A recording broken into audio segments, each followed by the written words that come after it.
Long before the O.J. Simpson trial paralyzed the American media, a similarly sensational spectacle captivated the globe when a wealthy lawyer suffered a horrific death inside his impenetrable London mansion. The witness accounts from the opulent estate defied all logic, revealing a chilling timeline where an invisible killer seemingly vanished into thin air. What followed was an unprecedented investigation, a scandalous trial, and a story proving that the ultimate locked-room mystery wasn't penned by Arthur Conan Doyle, but was a brutal, terrifying reality. In the waning months of 1875, the leafy, affluent suburb of Balham in South London was a quiet haven for the Victorian elite, a place where sprawling estates stood as silent monuments to immense wealth, rigid social standing, and carefully guarded secrets. Among these grand, imposing residences was the Priory, an opulent, multi-story mansion surrounded by expansive, manicured gardens and high, forbidding walls. It offered its inhabitants a deep, almost suffocating sense of isolation from the bustling, soot-choked streets of central London. This magnificent estate was the personal domain of Florence Ricardo, a remarkably wealthy and fiercely independent young widow who had already navigated her fair share of public scandal and personal sorrow.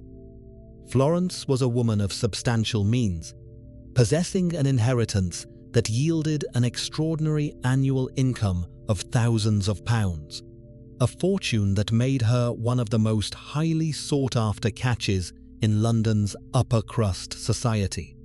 Yet, beneath the rustling silk dresses and the meticulously curated afternoon teas, she was a woman desperately seeking absolute stability and unquestioned respectability after the dark, tumultuous end of her first, highly publicized marriage. Into this fragile, affluent world stepped Charles de Cluny Turner Bravo. At 30 years old, Charles presented himself as the quintessential Victorian gentleman. He was a seemingly respectable British lawyer, well-educated, ambitious, and carrying the polished, confident air of a man entirely certain of his own destiny. To the casual outside observer, the sudden union between the dashing, upwardly mobile barrister and the wealthy, beautiful widow seemed like an absolutely perfect match. It was viewed as a strategic, highly beneficial alliance that promised both unparalleled financial security and immediate social elevation for the Bravo family name. They were married in December of 1875, returning from a brief honeymoon to take up residence together within the cavernous, quiet halls of the Priory. However, almost as soon as the heavy oak doors bolted shut, shielding them from the prying eyes of their neighbors, the polished veneer of their aristocratic fairy tale began to severely fracture. As the harsh winter slowly transitioned into the damp spring of 1876, the Priory, with its long, shadowy corridors and echoing drawing rooms, quickly morphed from a luxurious sanctuary into an opulent, inescapable, gilded cage. The reality of their brief union was deeply, fundamentally toxic, rooted in intense, uncompromising financial disputes that poisoned every interaction.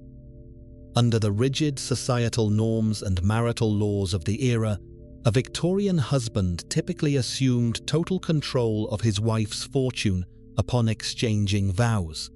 But Florence, hardened by the bitter lessons of her past, had taken unprecedented legal steps to fiercely protect her assets, maintaining a tight, unyielding grip on her vast wealth. This bold independence absolutely infuriated Charles, a man whose outward charm was matched only by his deep-seated, simmering insecurities. Stripped of the absolute financial dominance he firmly believed was his inherent masculine right, Charles resorted to a relentless, daily campaign of psychological and emotional abuse.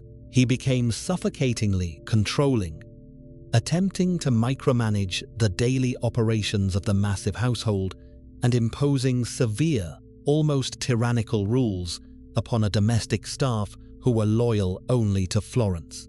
His jealousy was a palpable, highly volatile force that constantly permeated the estate, frequently leading to explosive, violent arguments that echoed through the otherwise quiet Balham nights. Charles systematically and ruthlessly attempted to isolate his new bride from her former life. He aggressively attacked her character, demeaned her past, and actively sought to dismiss her most trusted, long-serving servants, viewing anyone who held Florence's affection as a direct, personal threat to his total authority. The atmosphere within the grand mansion grew incredibly heavy with unspoken resentment, creeping paranoia, and barely concealed threats, transforming a home built for elegant entertaining into a ticking powder keg of domestic hostility. Every formal dinner shared beneath the glittering chandeliers, and every quiet evening spent reading by the roaring fireplace became a masterclass in silent warfare, masking a deep, festering hatred that could no longer be contained by simple Victorian etiquette. From the outside, the Priory was a picture of Victorian perfection, but inside, a deadly trap was already set. On the evening of Tuesday, April 18, 1876, the simmering tensions inside the Priory finally culminated in an event of incomprehensible horror. Following a quiet, deeply strained dinner in the lavish dining room with Florence and her ever-present companion, Mrs. Jane Cox, Charles Bravo retired to his private bedchamber on the second floor. It was just after 9:30 p.m. He was alone, settling in for the night, presumably taking a drink from the burgundy-colored water jug kept strictly at his bedside. Suddenly, the suffocating, heavy silence of the grand mansion was violently shattered. A terrifying, guttural scream echoed down the dark, carpeted corridors, immediately followed by frantic cries for hot water. Florence, who was already resting in her own separate bedroom, burst into the hallway alongside the panicked household servants. When they threw open the door to Charles's quarters, they found the master of the house collapsed near the window. He was violently ill, vomiting relentlessly, and clutching his stomach in what appeared to be unimaginable, tearing agony. The immediate aftermath was a blur of chaotic, uncoordinated panic. Messengers were desperately dispatched into the London night, galloping through the damp streets to summon the most esteemed medical minds in Victorian England. By the following day, a formidable team of physicians had gathered at the Balham estate, a roster that eventually included the legendary Sir William Gull, the personal physician to Queen Victoria herself. Yet, even with the absolute pinnacle of 19th century medical science standing directly over his bed, the doctors found themselves completely paralyzed. They administered heavy doses of laudanum to numb his suffering and applied warm poultices to his failing body. But nothing could halt the catastrophic collapse of his system. Charles was essentially burning from the inside out, his digestive tract ravaged by an invisible chemical fire that no contemporary medicine could quench. The profound terror of those next 2 days lay in Charles's agonizing, inescapable lucidity. For a staggering 55 hours, the young lawyer remained fully conscious. He was forced to endure the sheer psychological terror of dying slowly, painfully aware that his life was slipping away while surrounded by the empire's greatest doctors who could only stand by and watch him fade. Naturally, the deeply frustrated physicians interrogated him, demanding to know what he had swallowed to bring on such a violent physiological reaction. Had he accidentally ingested a poisonous household cleaner? Had he taken a misguided, lethal dose of medication for an ongoing ailment? Even as his pulse weakened and his voice dropped to a raspy, exhausted whisper, Charles adamantly and repeatedly insisted to both the doctors and his weeping wife, "I took nothing." This steadfast, dying declaration presented a terrifying paradox for those who would soon investigate the tragedy. The physical reality of the bedroom defied all logical explanation. The windows were fully secured from the inside against the crisp April air. There was absolutely no sign of forced entry, no evidence of a physical struggle, and no indication that a mysterious intruder had slipped through the shadows of the walled estate. Whoever had delivered this catastrophic, fatal blow had done so within the seemingly impenetrable security of the Priory, disappearing without leaving a single footprint behind. Charles had been completely alone in his locked room for mere minutes before the screaming began, making the administration of the fatal dose a seemingly impossible feat. As the long, torturous hours bled into days, the once robust 30-year-old man was reduced to a mere shadow. On April 21, Charles Bravo took his last breath. The doctors were baffled, but the autopsy would reveal a truth far more sinister than illness. Following Charles Bravo's agonizing demise, the medical professionals who had stood helplessly by his bedside demanded immediate answers. A thorough autopsy was quickly commissioned, and the post-mortem examination stripped away any lingering illusions of a natural, albeit sudden, illness.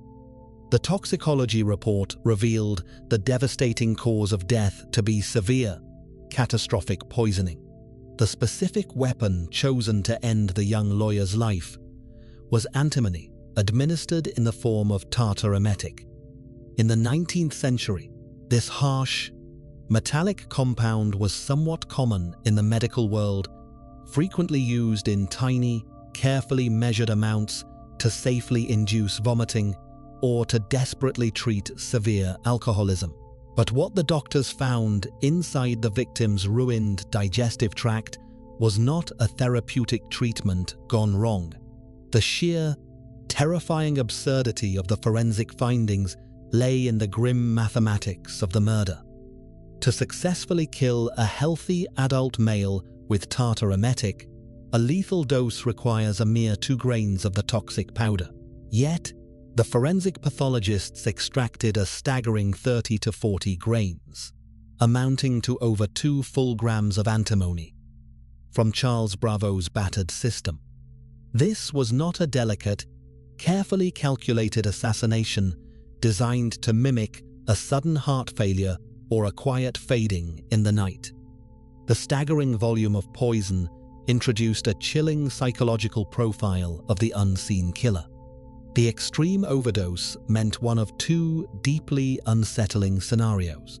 Either the perpetrator possessed a hatred so profound that they wanted to ensure Charles suffered the most excruciating, prolonged agony imaginable before his heart finally stopped, or they were a panicked, amateurish assassin who frantically dumped an entire vial into his drink in a moment of desperate adrenaline.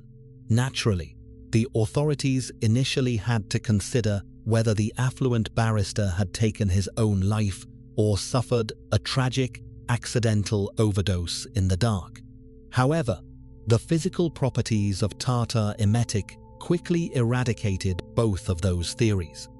The substance possesses a notoriously sharp, burning, and violently metallic taste that would instantly alert anyone consuming it in such a massive, concentrated quantity. For Charles to have accidentally ingested 30 to 40 grains without immediately spitting it out in disgust was physiologically impossible. Furthermore, a highly educated man intent on a quick, painless suicide would never voluntarily select a method guaranteed to produce 55 hours of unrelenting gastric torture.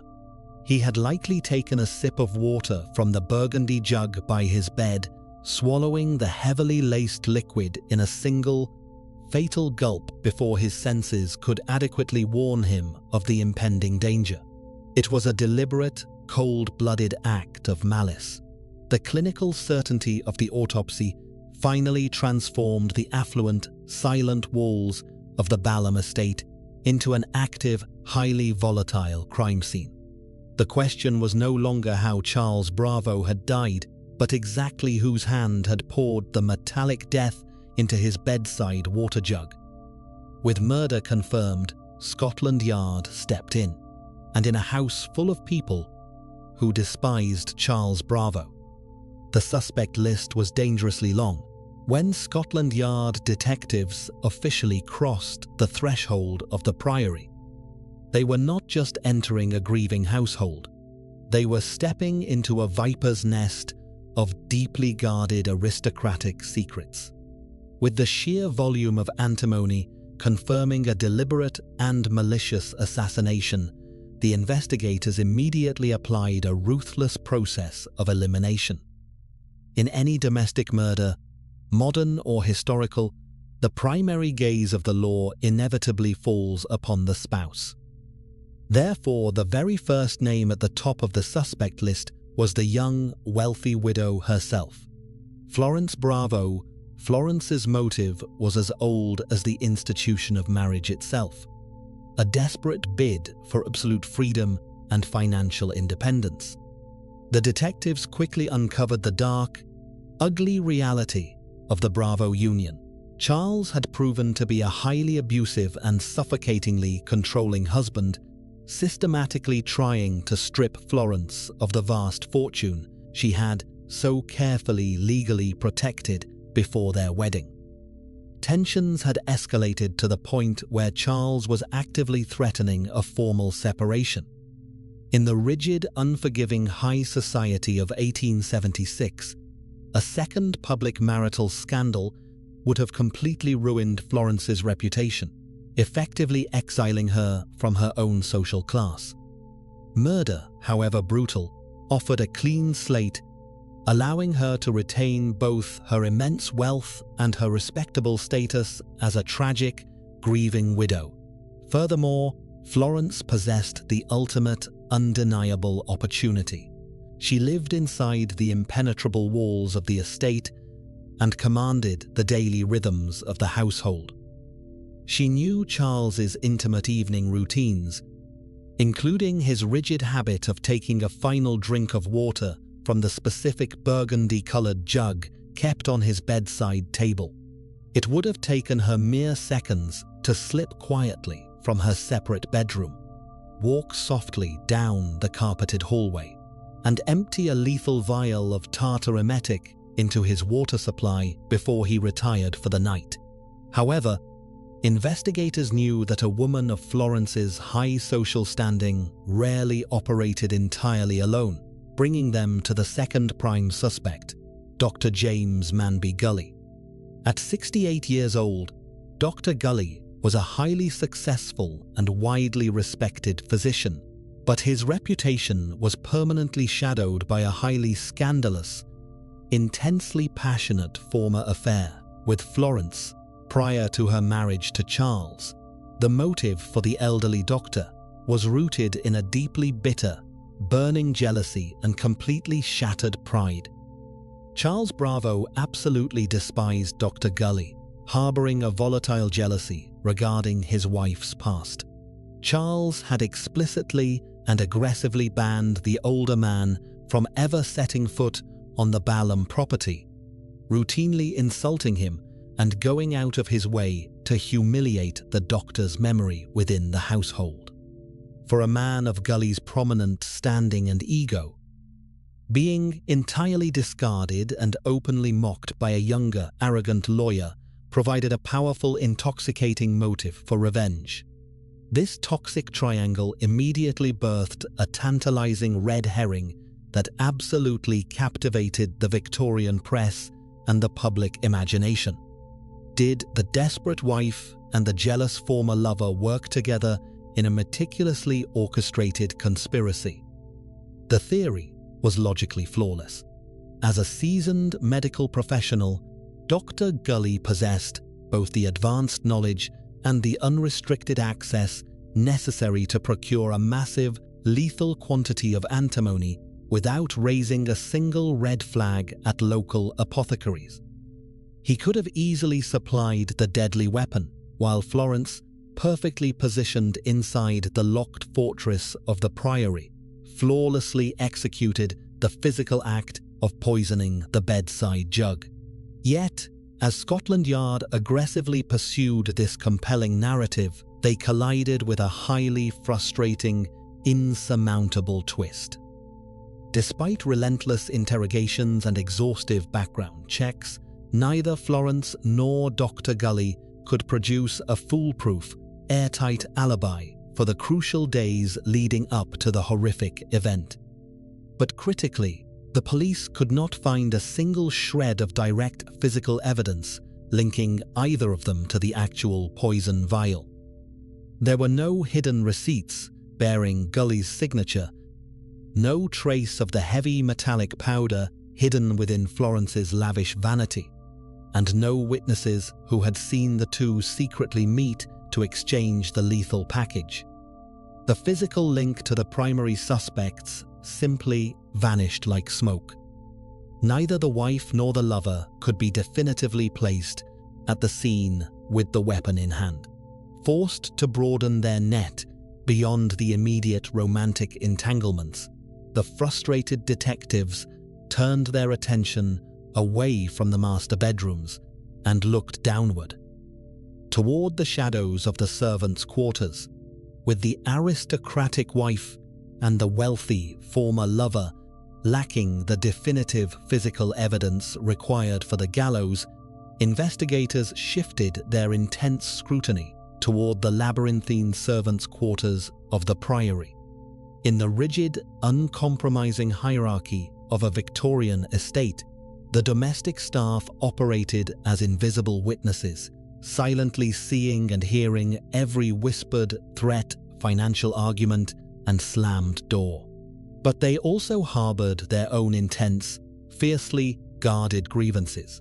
This downward shift in the investigation brought the detectives directly to their third prime suspect. Mrs. Jane Cox, occupying a complex, highly delicate grey area between family member and hired help, Mrs. Cox served as Florence's paid companion and the de facto housekeeper of the sprawling mansion. She was an intelligent, sharply observant woman who wielded considerable, almost maternal influence over her wealthy, emotionally fragile employer. It was precisely this deep, entrenched influence that Charles Bravo absolutely despised. From the moment he moved into the Balham estate, Charles viewed the quiet, calculating housekeeper as a direct, unacceptable threat to his absolute patriarchal authority. He had systematically begun stripping away her household duties, attempting to sever her bond with Florence, and by the damp spring of 1876, he was on the very verge of terminating her employment entirely. For a widow in Mrs. Cox's precarious social position, being unceremoniously fired by a hostile master meant far more than simply losing a respectable job. It meant staring into the terrifying abyss of absolute financial ruin. Without Florence's generous patronage, Mrs. Cox would be left entirely destitute on the unforgiving streets of London. Thus, basic survival became an incredibly powerful, urgent motive.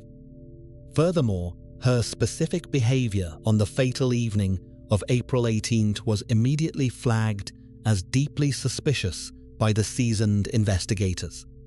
When Charles first began screaming in agonizing pain that Tuesday night, it was Mrs. Cox who strangely and inexplicably delayed sending the household servants to fetch the medical professionals. During the subsequent, highly intense police interrogations, her statements to the detectives were notoriously evasive, heavily filled with strategic omissions and carefully calculated half-truths. Did she intentionally delay the doctors to ensure the massive, overpoured dose of tartar emetic fully absorbed into his bloodstream, or was she simply paralyzed by the sudden, gruesome chaos of the night?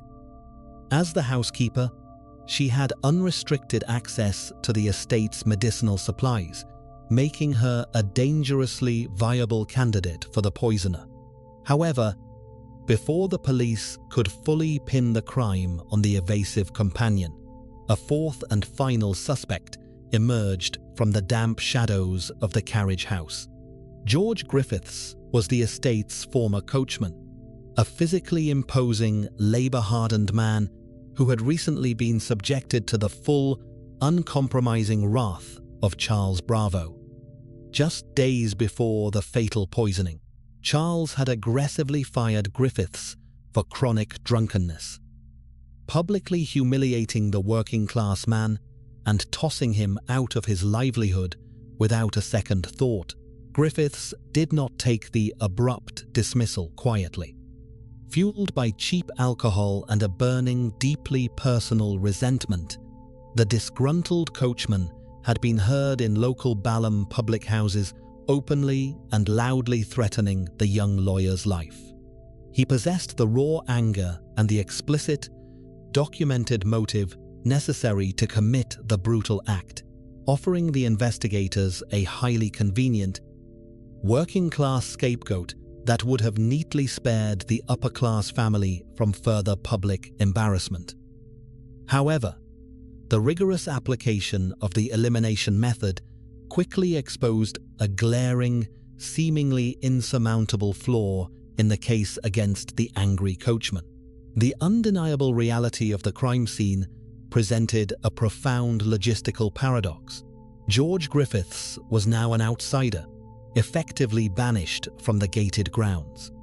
How could a recently fired, disgruntled, and notoriously heavy-drinking servant successfully bypass the heavy iron gates, navigate the complex internal security of the sprawling mansion, and slip completely undetected into the master bedroom on the second floor?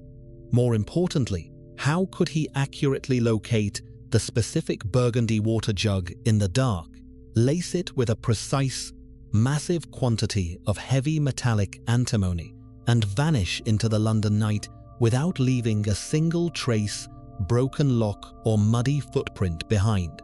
The sheer operational impossibility of a rogue, intoxicated coachman executing an immaculate locked room assassination forced the detectives to reconsider the terrifying internal dynamics of the house. 4 suspects. 4 deep-seated hatreds for Charles Bravo.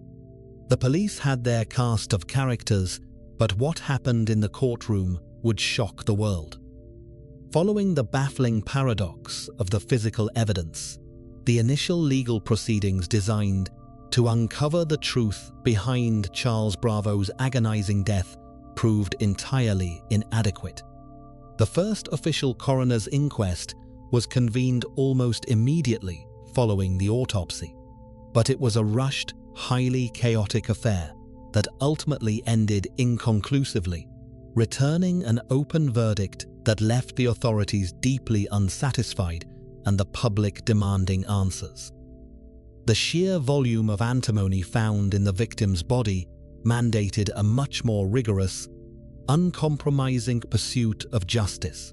Realizing the intense gravity of the locked room mystery, Scotland Yard escalated their involvement, assigning the deeply complex case to one of their most meticulous and formidable detectives, Chief Inspector Frederick Aberline, a legendary investigator who, over a decade later, would earn historical immortality hunting Jack the Ripper through the foggy streets of Whitechapel. Under Aberline's relentless scrutiny, the glaring inconsistencies in the suspect testimonies forced the Crown to take an unprecedented legal step. In the sweltering summer of 1876, a second massive inquest was formally launched, held within the grand rooms of the Bedford Hotel in Balham, to accommodate the sheer scale of the event. This extraordinary proceeding lasted for a grueling 23 days, transforming a quiet suburban inquiry into the most expensive, sensational, and widely consumed legal spectacle of the entire Victorian era. Crowds of morbidly curious onlookers swarmed the streets outside the hotel every single day, desperate for rumors. The undeniable magnetism of the mystery transcended British borders entirely, captivating a global audience to such an unprecedented degree that major American publications, including the New York Press, printed daily front-page dispatches detailing every shocking revelation and scandalous accusation for their readers across the Atlantic. Inside the stiflingly hot room, the legal proceedings rapidly evolved into a fierce, unforgiving theater of class warfare, systematically tearing down the heavy velvet curtains that typically shielded the extreme privilege of the elite. For the very first time, the incredibly toxic, deeply flawed reality of aristocratic life was publicly dissected for the pure entertainment of the working masses. The relentless barristers showed absolutely no mercy, dragging the family's darkest, most carefully hidden secrets into the harsh light of day. Florence Bravo was forced to take the stand and publicly confess to her scandalous premarital affair with the elderly Dr. Gully, a highly humiliating admission that instantly and permanently destroyed her carefully curated social standing.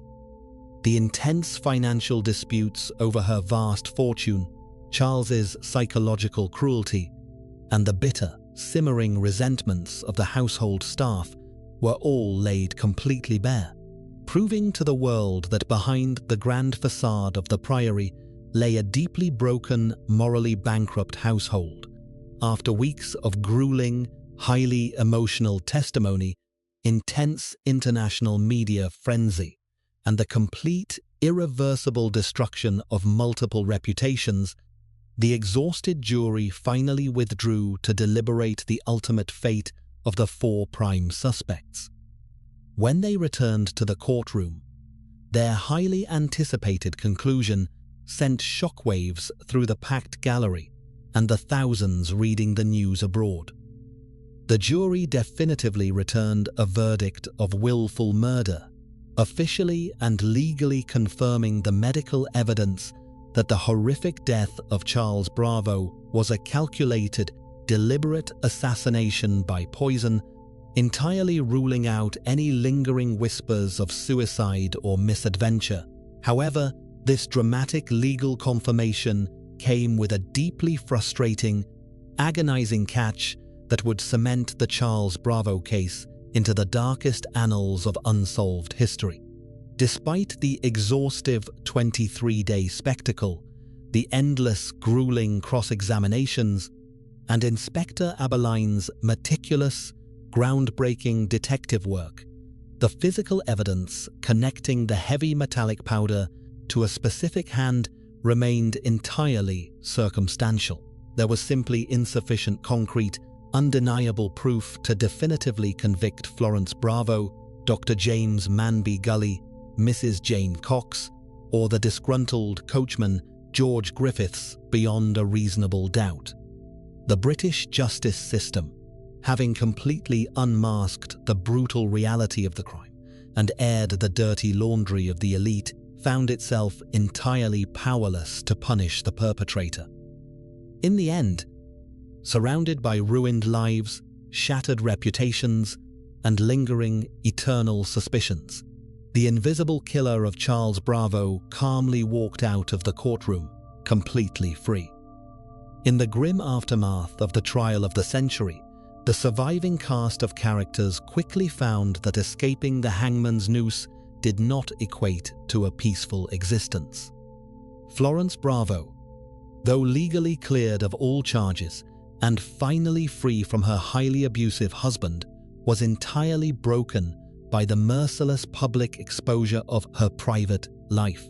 She retreated from the glaring, judgmental society that had so eagerly consumed her personal tragedies, spiraling into a deep, inescapable depression before tragically dying of alcohol poisoning just 2 years later at the mere age of 32. Dr. James Manby Gully, his prestigious medical career irreparably destroyed by the scandalous courtroom revelations, faded away into a disgraced, quiet obscurity and passed away shortly after. Mrs. Jane Cox and the disgruntled coachman George Griffiths similarly melted back into the foggy shadows of Victorian London, taking whatever dark truths they held to their quiet graves. The grand, imposing walls of the Priory simply absorbed the terrible secrets of that fatal spring. More than a century has passed since those agonizing 55 hours, yet the tragic death of Charles Bravo stubbornly remains one of the greatest, most perfectly executed unsolved locked room mysteries in all of criminal history.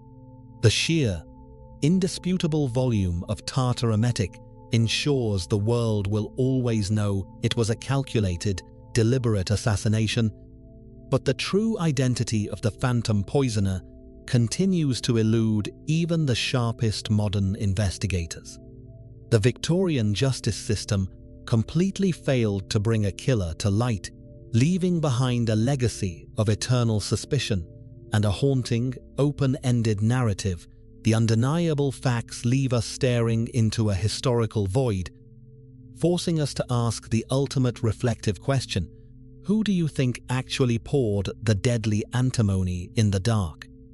Was it the battered wife, desperately striking out to permanently escape her suffocating gilded cage? Was it the deeply jealous former lover, exacting a cold, precise medical revenge? Was it the desperate housekeeper, fighting off the terrifying prospect of sudden, absolute destitution? Was it the angry, drunken coachman miraculously bypassing the estate's heavy security? Or was the true murder weapon a meticulously orchestrated conspiracy of silence, shared among the very people who stood around his bed and watched him die? Let me know your theories in the comments below. If you enjoyed this deep dive into history's darkest mysteries, hit subscribe and turn on notifications. Until next time, keep your doors locked.